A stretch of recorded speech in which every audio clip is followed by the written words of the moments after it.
The outcome of the COP30 climate conference, at least in terms of progress toward leveling out and reducing emissions, did not go so well. There is also a contingent of voices of folks who are just arguing that the end is nigh, that climate scientists are lying. They're in the pocket of big oil, which is one of the Yeah. funniest things I've ever heard. The total amount of carbon entering the atmosphere that matters, and that is increasing at a record pace Yeah, right yeah. now. Exceeding 1.5, as we will, I don't really think is a failure of relative to realistic expectations. I replace classroom teaching and graduate student supervision with the public facing work. Yeah. My classroom is the state of California. It is the wider world. Using AI to solve wildfire is a term that I hear over and over again. One of the things that frustrated me so much about the recent Bill Gates memo, which is it seems to sort of fundamentally discount the really disproportionately adverse effects of climate change, eventually reduce to near zero the net emission of carbon to the atmosphere, which would solve the underlying problem of the warming itself. But because,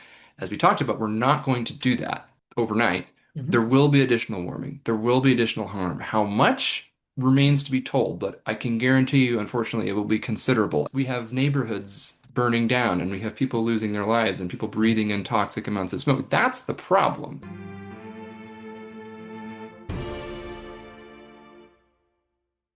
Hello, everyone. Welcome to another episode of Science Talk. I'm your host, Dr. Mohammed Ittifaq. Today is Friday, and this is December, last few weeks of 2025. Today, in this episode, I invited many of you are already familiar with his work, Dr. Daniel Swain, to talk about his work around extreme climate events, climate change, and more. A little bit about his background. Dr. Daniel Swain, he is a PhD and a climate scientist, mostly focused on the dynamics and impacts of extreme events, including droughts, floods, storms, and wildfires. On a warming planet, we all know it's warming.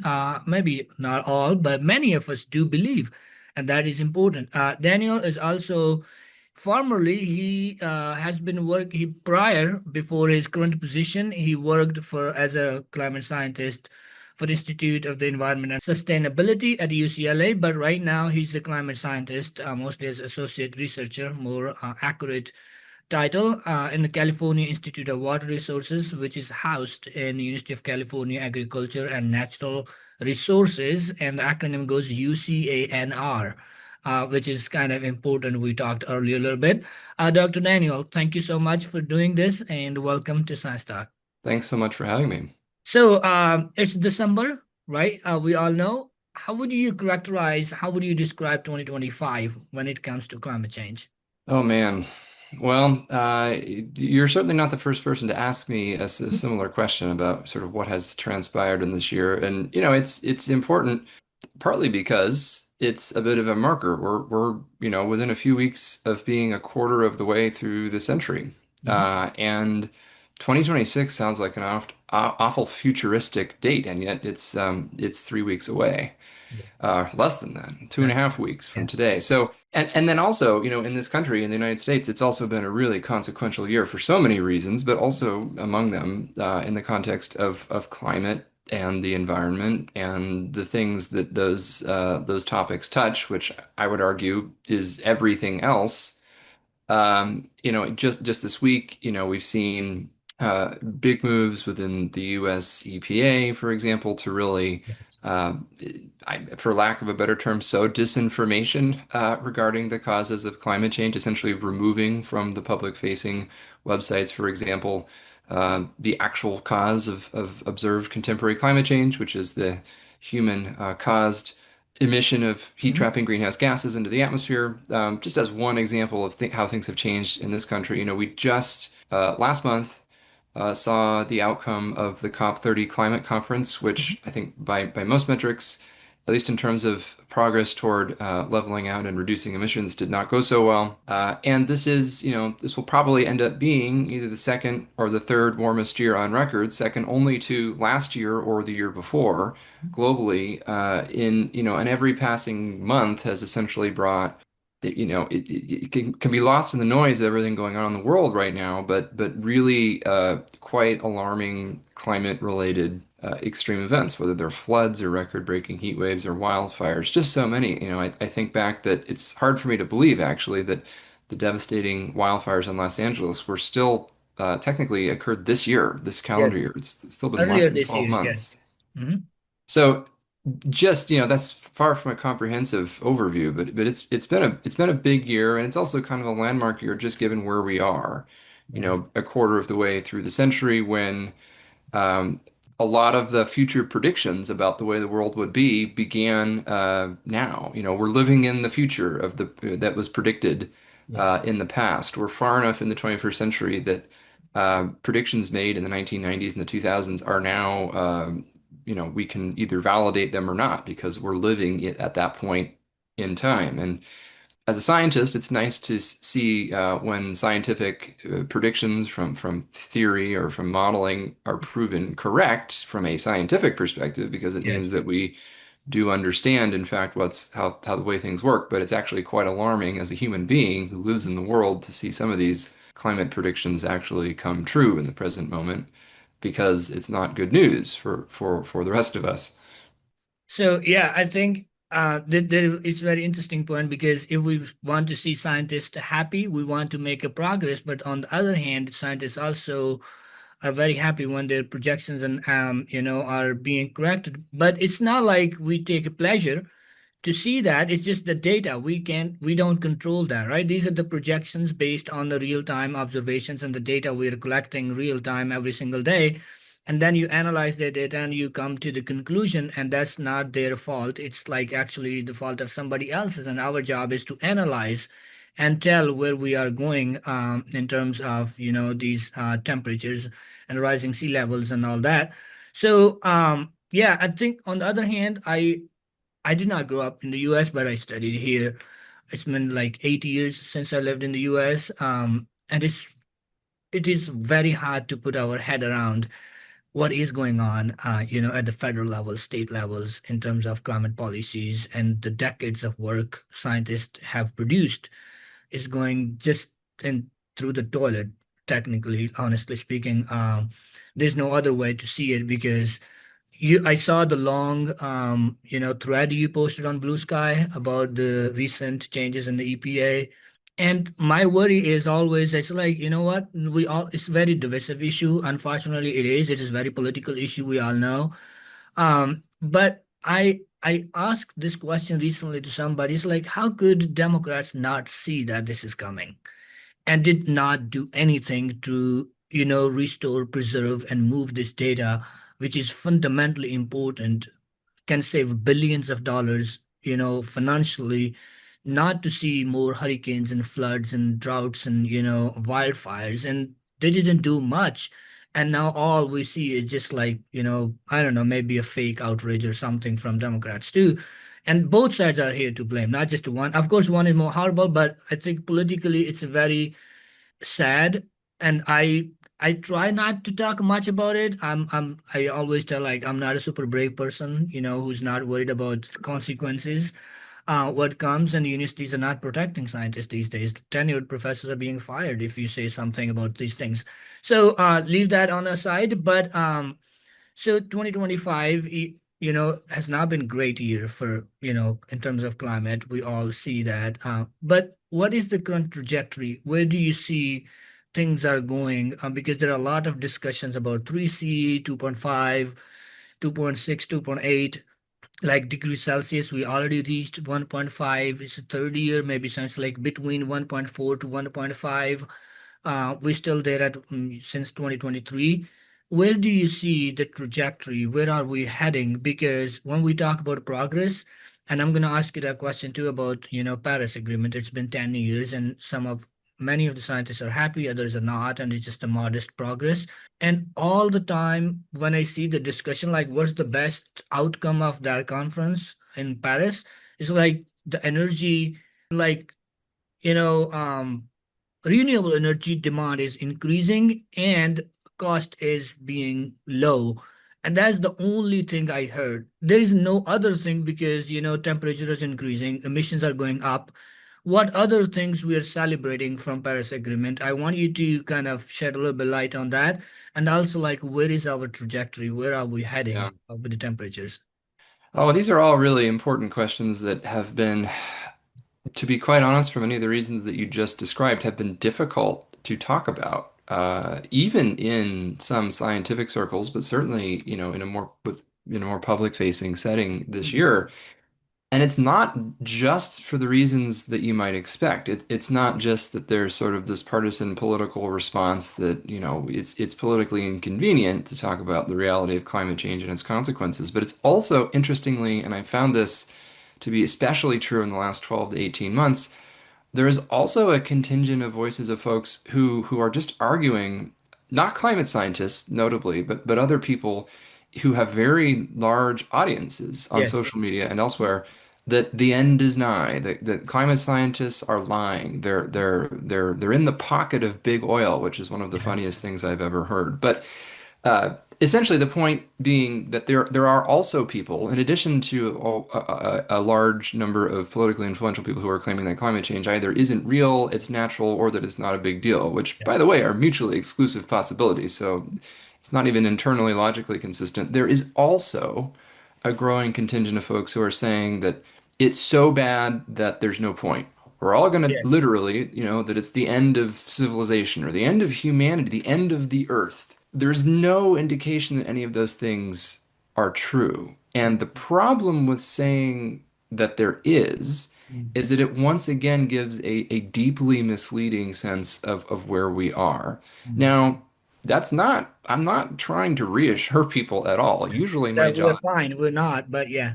Usually my job is to scare the pants off of people, but to do so constructively, in a way that actually maybe improves the path that we're on. So I think it's critically important to be honest about where we are and also honest about the uncertainties regarding where we're headed, which are considerable. One could even call them large.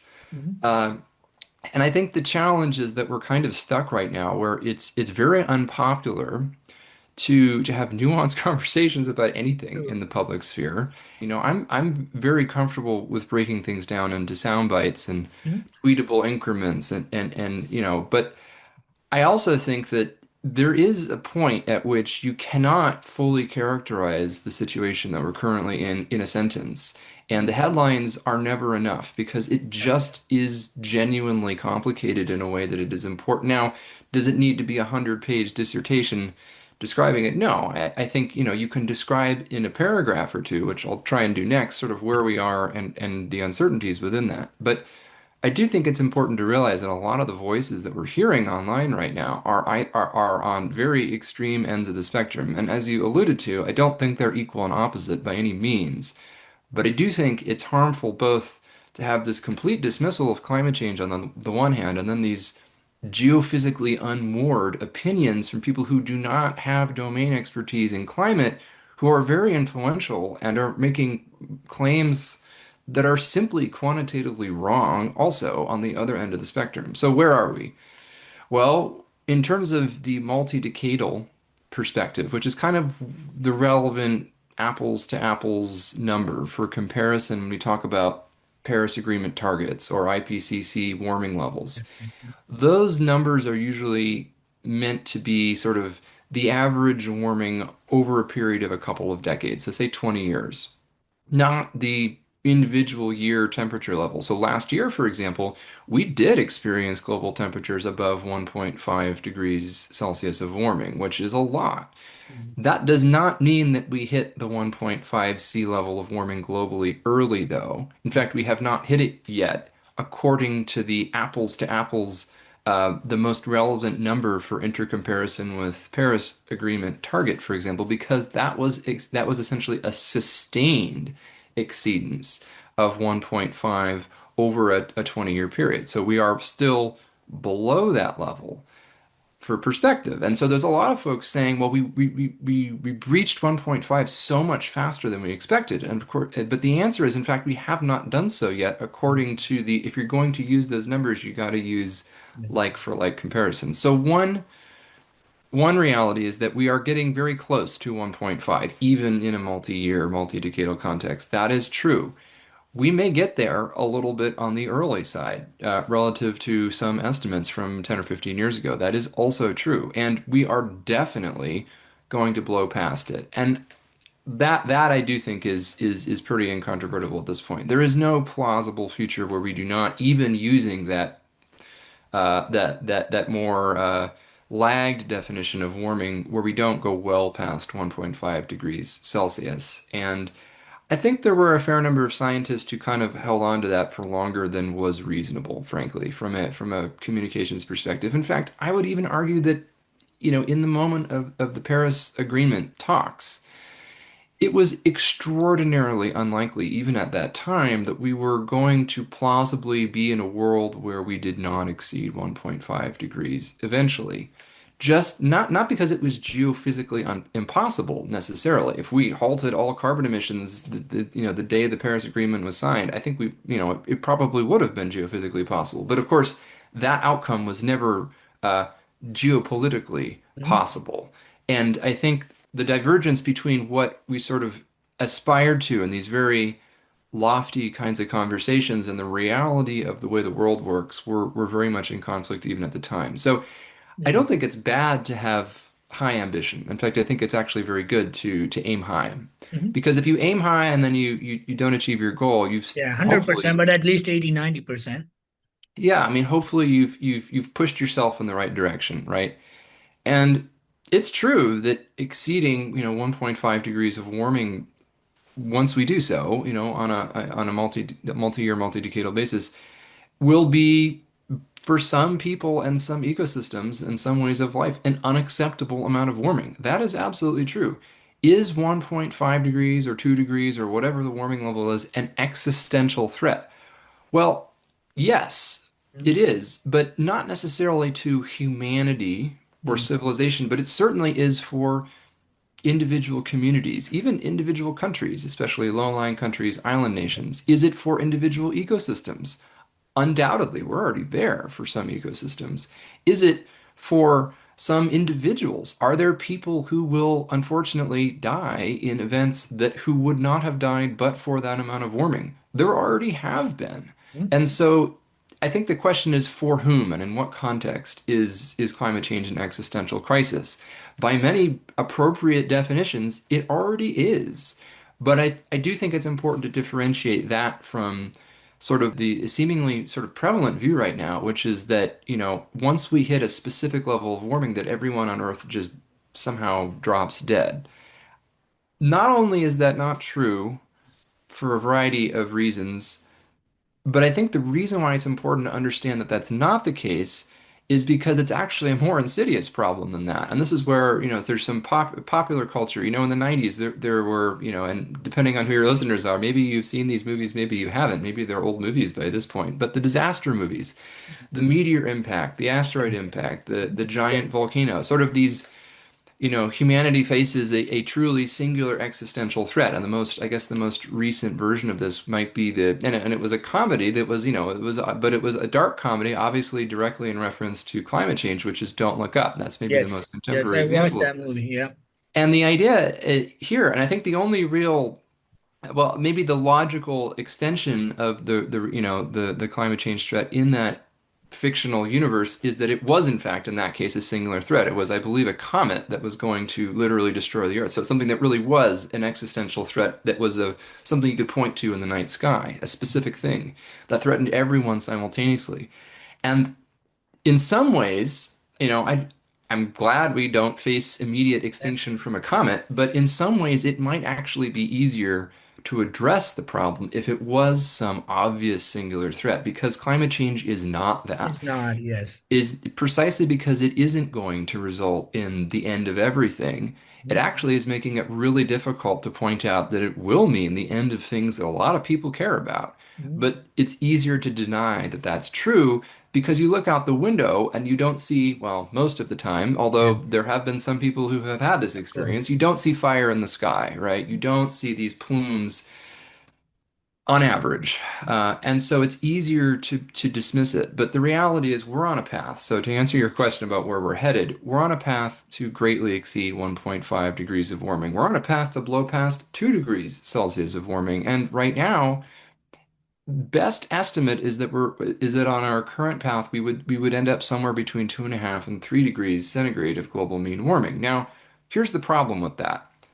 A, that's a whole hell of a lot of warming still to come. first Absolutely. of all. Hmm. That's more than double the amount of warming. This is the other reason why Yeah. it's Yeah. important to be careful about how we define our benchmark because we haven't seen anything yet if we're on that kind of path in terms of where we are. Because using apples to apples, we're at about 1.3, 1.4 multi-decadal average. So apples to apples, 2.5 to 3 is at least double that. The Hmm. impacts from double the warming are going to be a lot greater than double the impacts. In fact, we see that the some of the processes involved are nonlinear. Not so much with the warming itself, but everything that stems from the warming, and so therefore the consequences. But here's the problem. That's sort of a median estimate based on consensus climate science. And there are some, well, there's really two big classes of uncertainties there. One is the human uncertainty. What do we do with our emissions over the next 30, 40, 50 years? Uh, we're just guessing. We don't know. And I don't think that we're very good at that, at guessing that kind of thing. In fact, the empirical evidence that we're not is that I don't think too many people would have predicted the geopolitical trajectory post Paris. Who Yeah. would have predicted that in late 2019 a novel virus would emerge and really be globally transformative in its disruption? Mhm.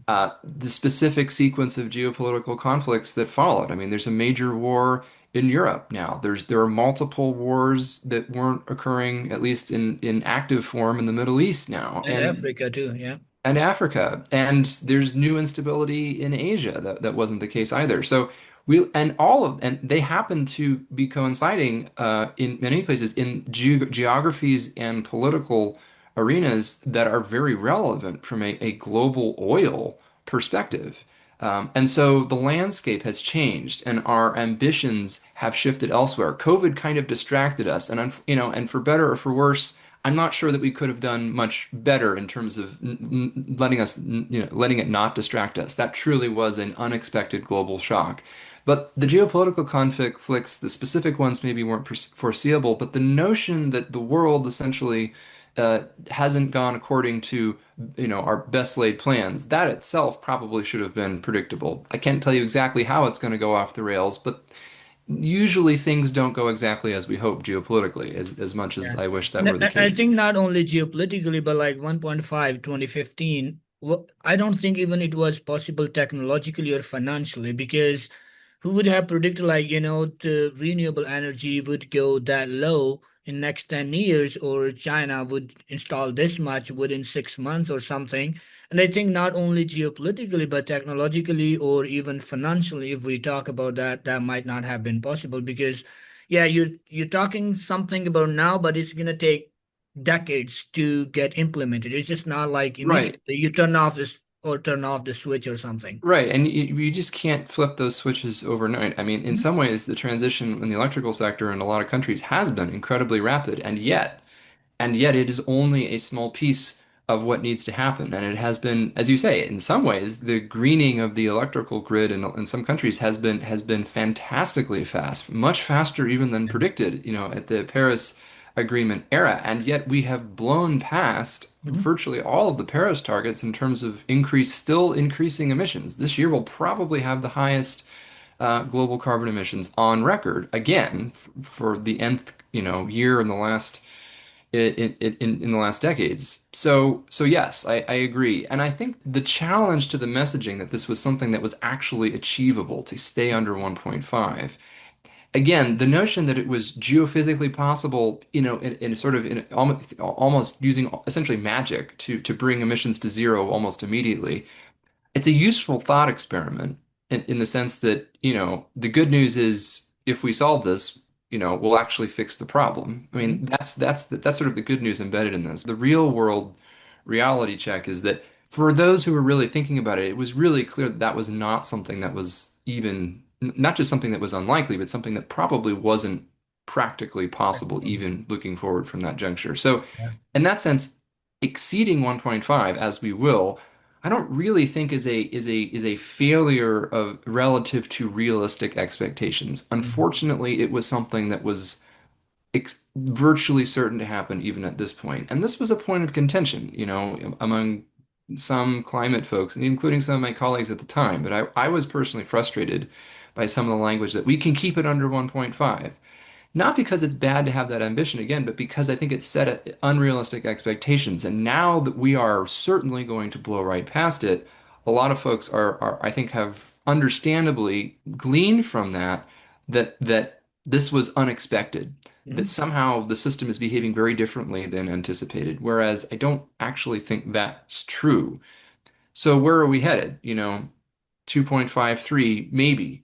But the challenge is, so there's this one big uncertainty, as we talked about, emissions. What will we do next? I think I've probably said enough about that. There's a wide range of what we could do, but so far our track record is not very good. We're not doing a lot of despite major success in some sectors, there's major non-success in other key sectors that are driving net increase in emissions. And again, what matters ultimately is how much additional carbon is entering the atmosphere. The atmosphere does not know about our ambition. It doesn't know about our carbon intensity, so our carbon emitted per economic unit or whatever. Even as the amount of energy per capita decreases, the amount of carbon emissions per capita decreases. That's an important intermediate step, but ultimately it is the total amount of carbon entering the atmosphere that matters, and that is increasing at a record pace Yeah, right yeah. now. And I think whenever like I at least I know you do mostly monologues and you talk and hold virtual office hours, which I love the most. So you can like schedule and people know what time it's gonna be. But I do like recently mostly talking with experts like you and many others. And when I hear from them, all they talk about is just energy efficiency or energy renewable energy. There is no other talk about like how to kind of solve or how to go to reduce emissions, because every single person talks about energy, and that is also mostly electricity. And I get that to a certain extent, that's the fundamentally most important, because our energy is coming from oil and gas and coal, and we have to stop burning that. But I think fundamentals are, I'm not by myself by training, I'm not a climate scientist, but I'm a more a climate communication person. And I see the messaging that you, as a scientist, should understand. And you know that the warming which we are seeing is just not what I'm going to emit now and it's going to go like, immediately in the atmosphere. But what I have emitted in the past 5 years is going to continue. The warming is just not like right now and it's going to start from today. But like people who thought in 2015 that we can stay below 1.5. They should have thought like what we have done in the past 10, 15 years, the warming Yeah. will continue, in 2025 or 2030.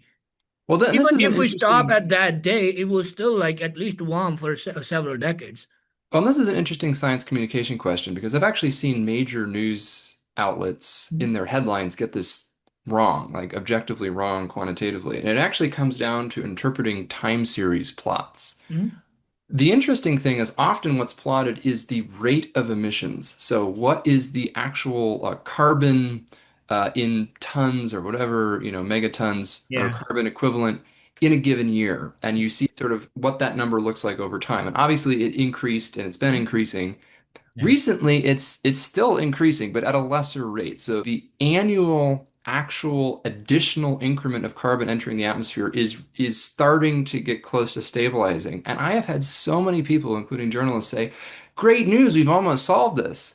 And I have to reorient people and Yeah. say it would be absolutely catastrophically bad news for the climate if we stabilize that particular time series at our current level, because what it would mean is we stalled out at a record high Mhm. level of emissions looking forward in time. Because what that curve needs to do is rapidly decrease back to zero. Mhm. So it depends very much what the quantity is. And this is it's sort of like a basic, like a quantity versus its derivative, its rate of change over time, which is misunderstood, I think, in many, many circles. And I think this is a really fundamental climate communication and science communication challenge that we need to be really thoughtful about when we talk about quantities, what they are. Is the quantity itself a rate of change? Because what I prefer is to show, a time series of the amount of carbon in the atmosphere. So, a shortcut to that is the parts per million. So the Keeling curve, essentially, because it does correctly show you that we have this essentially nonlinear increase Mhm. in the quantity that matters, or in the radiative forcing, essentially the net aggregate warming effect. And that just continues to increase over time. By the way, even that curve would be bad news if we flatline because Right. it still means that there's additional warming every year. So I know it's a real challenge because, we see sometimes mislabeled plots in newspapers Absolutely. or on the TV about what these quantities are, and I think it even extends to some communicators in some contexts. So this is another challenge too, is that I do think, like, I wish there were far more science communicators. I think we Mhm. desperately need more people who have roles like this. We also need more, I think it, as a domain of practice and research, which Mhm. is what you're in. I think we need more people who are sort of objectively looking at how people are approaching this problem and how to, do it better, which we also don't have enough people doing. But I think the Yeah. fundamental challenge is in a lot of spaces, we expect science communicators to be generalists in a way that is unfair and unreasonable. It would be great, and I think the most effective science communicators in general are those who actually do have fairly deep domain expertise in some particular domain, some Domain, particular yes. topical area, and they don't, you don't restrict yourself to like a dissertation, Of course, narrowness of of course. scope. Yeah, I can talk about lots of things about the weather and the climate that I have never published a paper yeah, on personally, for example. absolutely. But I'm not going to go on air and talk about vaccines. I'm not No, going to go on absolutely. air. No, I think that was the problem when I see like a lot of communication professor, even though they're health communication or climate or science communication, they like have their own silo and bubbles and stay within that community. And like the climate hardcore scientists who do modeling, there are people who kind of look at more projections and analyze them. And I think there was a fundamental disconnection between, journalistic community communication and the scientist, that leads us here to the problem that we kind of like see each other fundamentally doing different things and never talked about that and never kind of reach each other's domain. It's like, hey, let's collaborate, talk about it, and like being, public facing person like you've been doing. And I wanted to ask you because honestly, I mean, there's a very less, incentive in those kind of things where you do mostly public facing writing or outreach work. The fundamental design in the US for promotions and tenure and all that is still like publication citations, external funding, and less of the incentive to go out and give a public talks. For example, you're a weather climate scientist, and if you go to a local library and talk about that, like a local, drought or other extreme events, they don't see it much. They don't see much value, and that's what I'm seeing a fundamental problem with the university traditional systems, that you need to incentivize and have more engaging public facing scholarship to talk about it and like kind of see the value in it. And I think Netherlands is doing great job. Some of their universities get rid of, quote unquote, like, high ranking, high impact factor journals or citations. And they say, we want to see the impact in our society. What are you doing for the society? That is more important than publishing a paper, in a top journal. But looking at that, on that side note, but I just want to ask you, you hold virtual office hours and you're publishing, pretty good amount of publications, and you're doing this. How do you manage your work, and how do you see kind of your school, your university seeing the value of that work? And do you think like more like we need to do this kind of work in the future, looking at Mhm. disinformation, looking at misinformation, looking at lack of contextual information out there in these digital platforms? Yeah, you really kind of hit the nail on the head there. And unfortunately, this seems to be an almost universal shared experience among people in the science communication world, which is this, that I think it is so dramatically undervalued by the institutions that should value it much more greatly. And in particular, universities. Remarkably, despite that, universities probably are still the best place, the most obvious home for it, and yet they don't come anywhere near to adequately supporting it. Yeah. Just a few data points here. I in addition to what you just mentioned, I also engage really extensively with the media to the point where I've really Yeah. personally witnessed its unfortunate decline over the past decade in a lot of areas.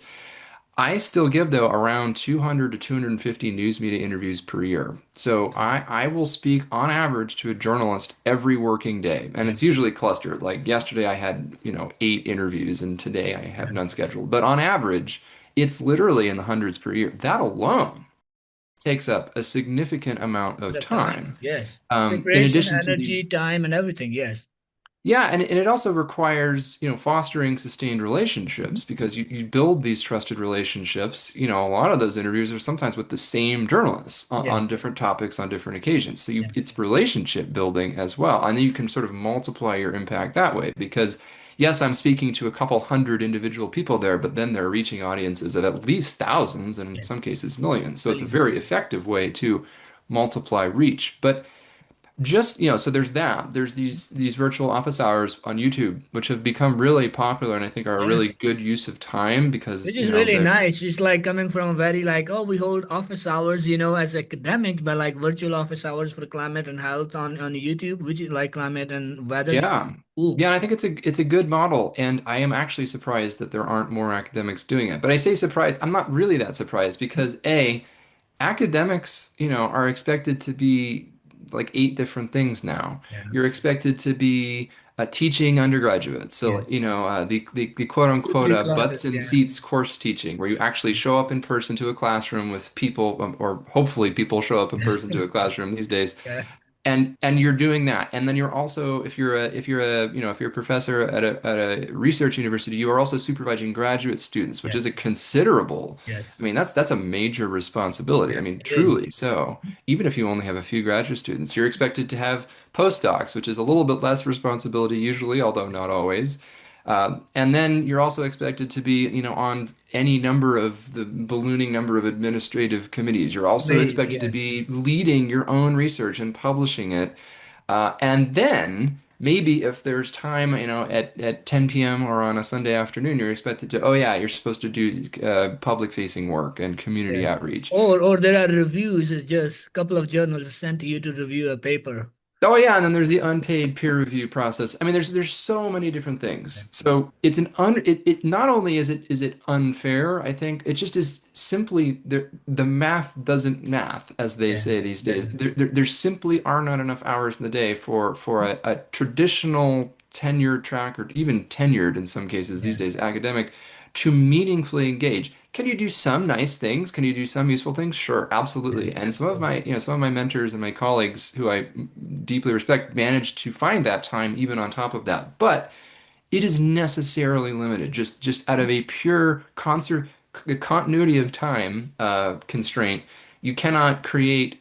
This is not Harry Potter. You cannot Yeah. create more hours in the day than there No, are. I wish sometime, literally, I I wish in know. the evening, I wish there are more than 24 hours, but it's And not. so the challenge really is that institutions then don't have, very rarely, I should say, have roles that actually accommodate meaningful engagement. So Yeah. I have been somebody who has been extremely fortunate in many ways.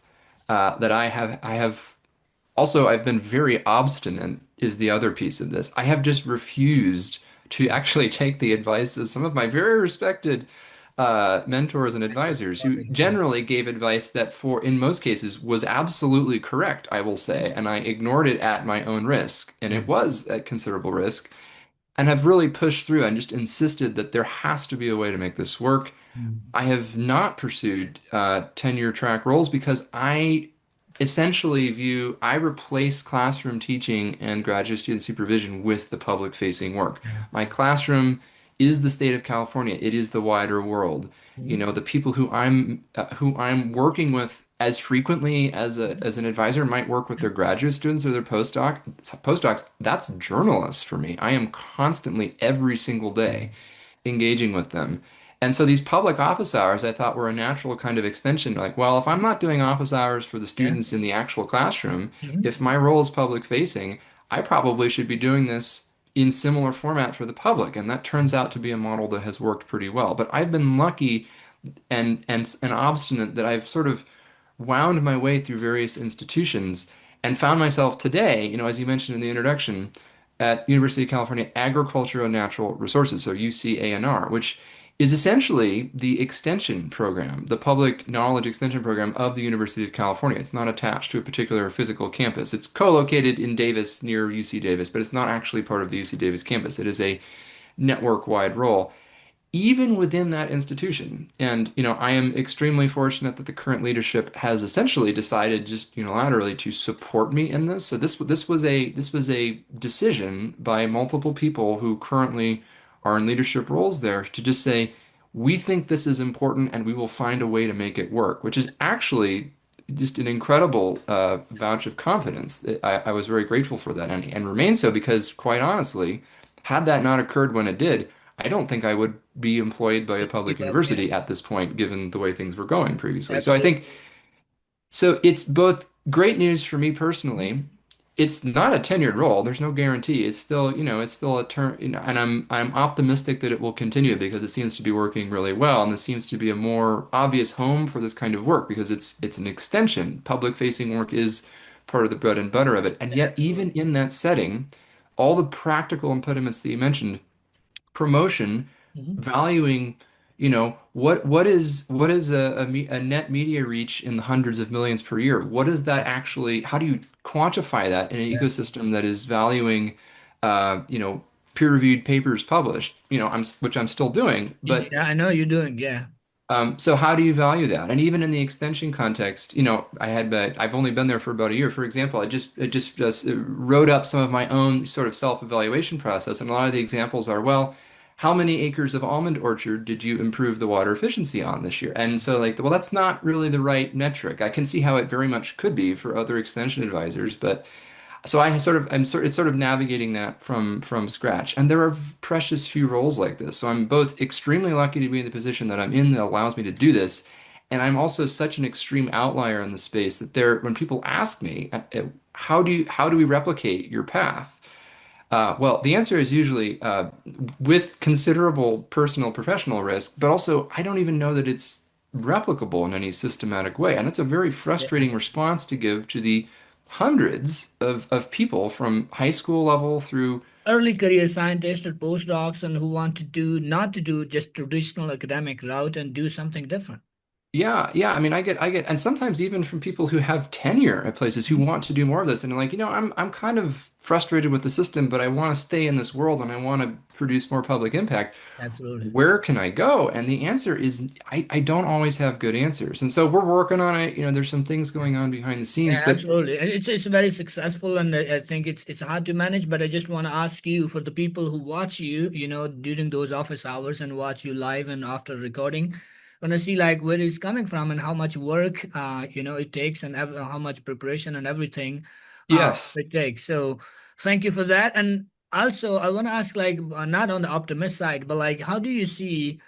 The US is like right now, there's so many crazy things, but AI hype is everywhere, data centers. And I was reading, I'm actually like writing a script for another video monologue on the data centers' impact on health, especially rare cancer and asthma and polluting, waters.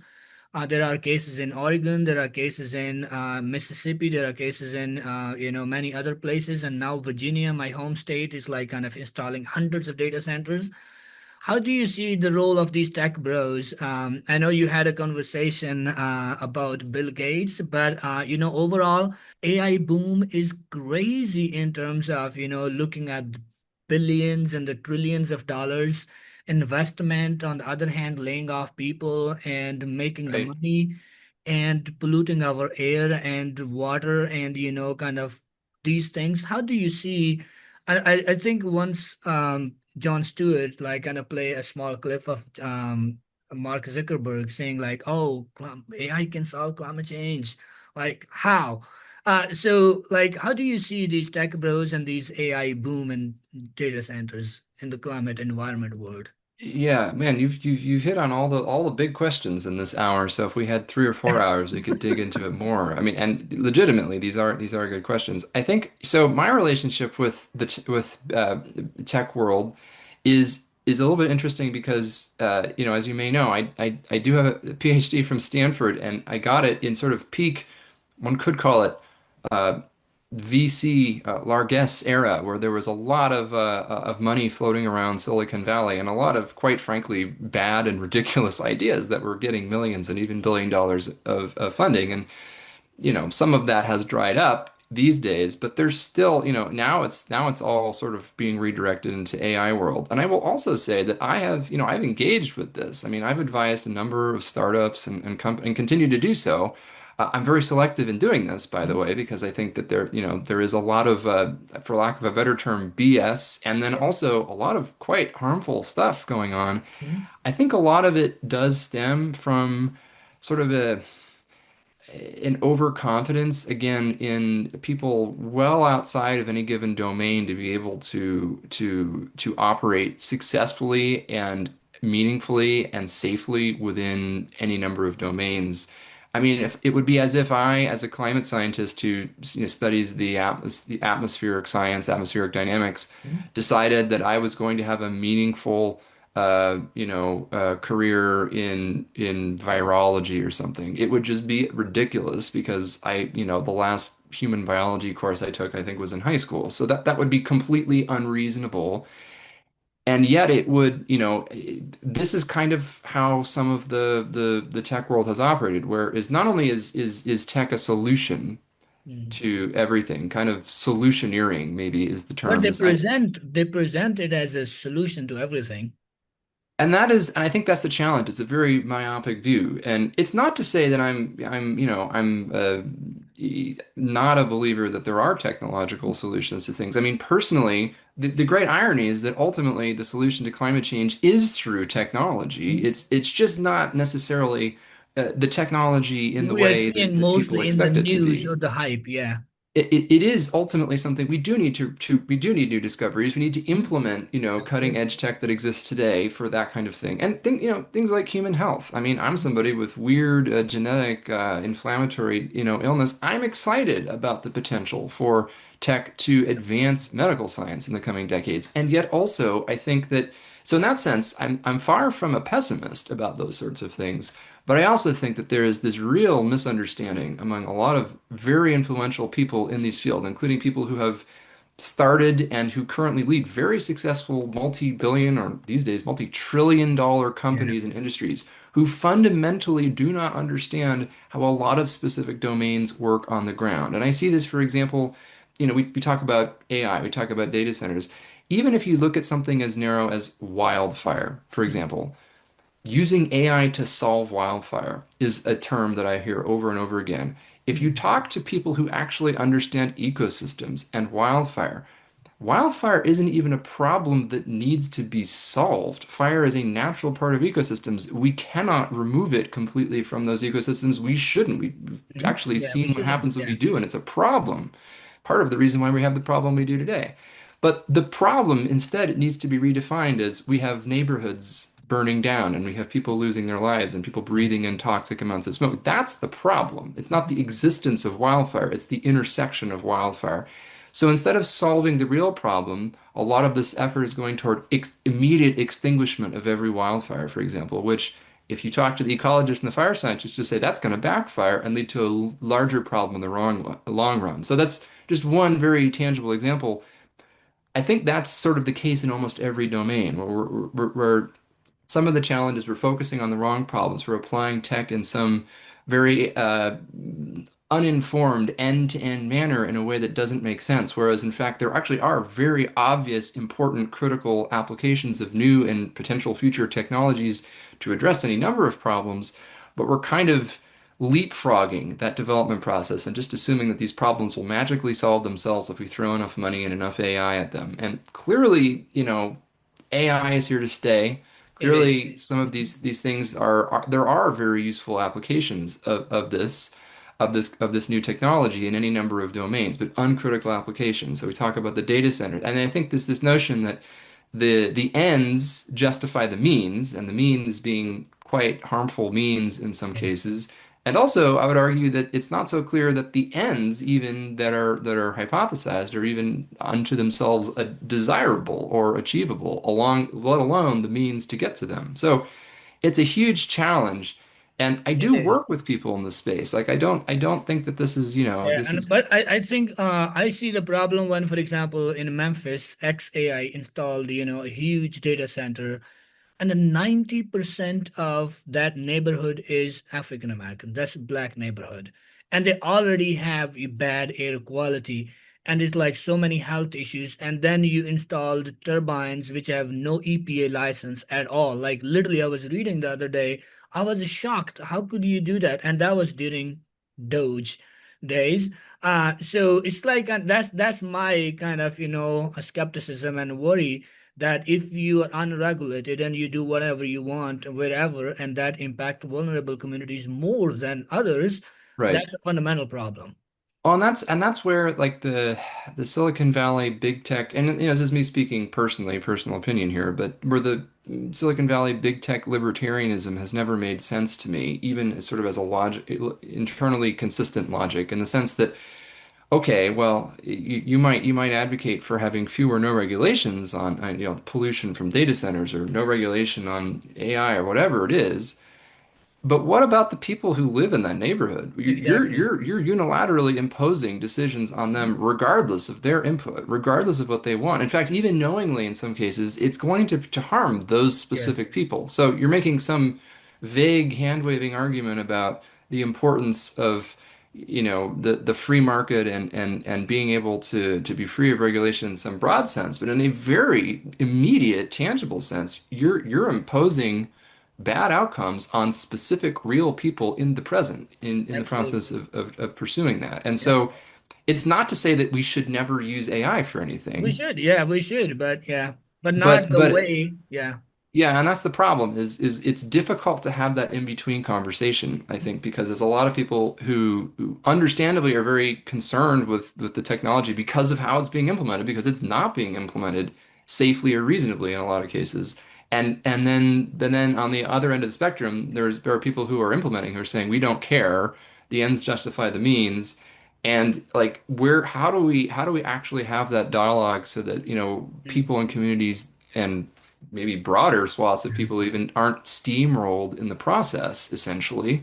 Yeah. And it's a difficult moment because I think it's we're losing the venues to have this conversation. So I think It that's is. part of the importance of having science communicators and science practitioners, domain knowledgeable people in communities, talking with journalists, interacting with the public, because I think a lot of these pieces of the conversation are disjointed. They're not, we're not having these interactions, these conversations coming together in the places and the times that we need them to meaningfully solve the problem. So, honestly, that's one of the reasons why the whole enterprise of science communication is so important in the first place, which is that Absolutely. that Yeah. is what allows you to have those important, critically important And conversations.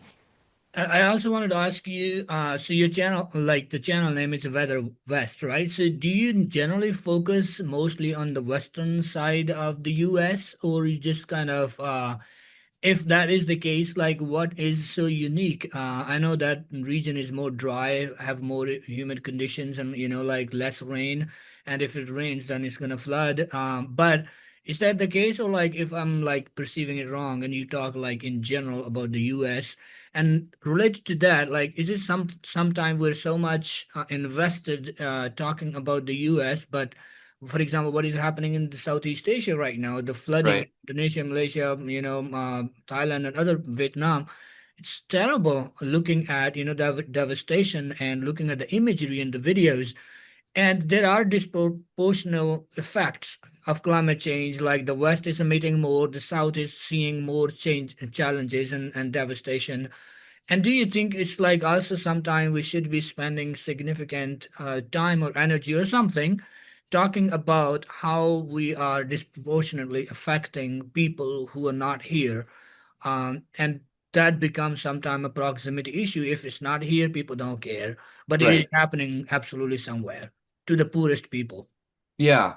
The short answer is yes. I do believe this, and this is, by the way, one of the things that frustrated me so much about the recent Bill Gates memo, which is that someone who has done some objectively very good things for, Good for things, global yeah. health and the global poor in the past seems to sort of fundamentally discount the really disproportionately adverse effects of climate change precisely in those places in the world and for those people who have the least ability to manage those increasing risks. And so yes, the short answer is yes. For me personally, I do sort of have a telescoping focus where I do focus primarily on California and then more broadly the Western US and then sort of globally beyond that. Uh, Mainly just due to, again, this practical constraints of time, and also given that, I am probably most expert. I can speak most authoritatively about the details Mm. in California and the Western US, and I can speak in somewhat more general terms about other places. I don't know the details, for example, of the river valleys and deltas in Vietnam that are experiencing, severe flooding right now. So I can look at a topographic map, I can go and do some research, but it requires me to do just Absolutely. that. I have to Yeah. go and look at the data and do the research. Whereas for California and the Western US, at this point, I can pretty much just draw upon the virtual encyclopedia of the brain and just speak contemporaneously and spontaneously about that. So the reality is it's triage, but I do try to expand that global focus, and I do that in particular with journalists. So Mm. less so on the Weather West channel, the Weather West blog. They're thusly named for the Mhm. Western U.S. Yeah. But interacting with journalists and policy folks and the UN and people like and entities like that. Yes, I mean, I am trying because, often if I don't give a comment on the flooding in Vietnam or in Mozambique or some part of the Yeah. world where there aren't as many, due for historical reasons of inequity, there aren't going to be as many local folks available for Yeah. a variety of reasons to give that comment in that moment that a journalist from CNN or the Washington Post or BBC wants it. I am going to try and offer that perspective to the best of my ability. So, you're exactly right. And, I grapple with that all the time. And, my primary job, of course, also is centered within California, but I try and expand that focus as globally as I can. But the ultimate solution to that is what we really need are domain experts from all corners of the world. And Absolutely. the challenges with that, of course, are, embedded in everything we've been talking about, Yeah. and then some. But you're absolutely right. So, my last question. I wish we have more time, but maybe in another episode. What is something, and for that question, I always tell my guests, you can have 19 seconds to think. What is something you think we should be spending more time talking when it comes to climate change and extreme weather events, and we're not spending as much time as a society, as a scientist? I mean, I think that maybe the one word answer is adaptation. Mhm. And yeah, we actually talked a lot about the mitigation side of this. So thinking about how we can quickly level off, Yeah. actually level off, and then eventually reduce to near zero the net emission of carbon to the atmosphere, which would solve the underlying problem of the warming itself. But because, as we talked about, we're not going to do that overnight, there Mhm. will be additional warming. There will be additional harm. How much remains to be told, but I can guarantee you, unfortunately, it will be considerable. And also, there is, as we've also been talking about, already considerable harm being wrought by the warming we've already seen. So we talk about mitigation. A lot of the poorer nations on Earth, a lot of the discussion in the global South, as some folks call it now, is focused, I think, correctly on national to regional scale adaptation. So, how can we improve our resilience to the kinds of events that are already occurring that we know are going to occur in the near future? Yes, mitigation, reducing the underlying problem is also important, but we need interventions now. And I think that's absolutely true. I don't think it's only true there. I actually think even places like wealthy places in a relative global sense, like California, are also behind on adaptation as opposed to mitigation. Some places that are leaders in mitigation are lagging behind on adaptation. And I think that there's this argument that we have to sort of pick one, and I don't think that that is reasonable. We have to do both. We don't really have a choice. And I think we have to do both as much as we possibly can. We're not doing enough of either. But Mhm. in relative terms, I don't even think we're talking enough about the adaptation side of things, making for better outcomes with the events we know are already occurring and going to occur. So I think I could have chosen several things for that response, but I think maybe that's the most succinct one and maybe the most critical one at a higher level. Makes sense. With that, I think we have to leave it there. Thank you so much for joining me on Science Talk. Appreciate that and appreciate all the work you do and you put into that to create awareness and educate people on these critically important issues. So thank you so much.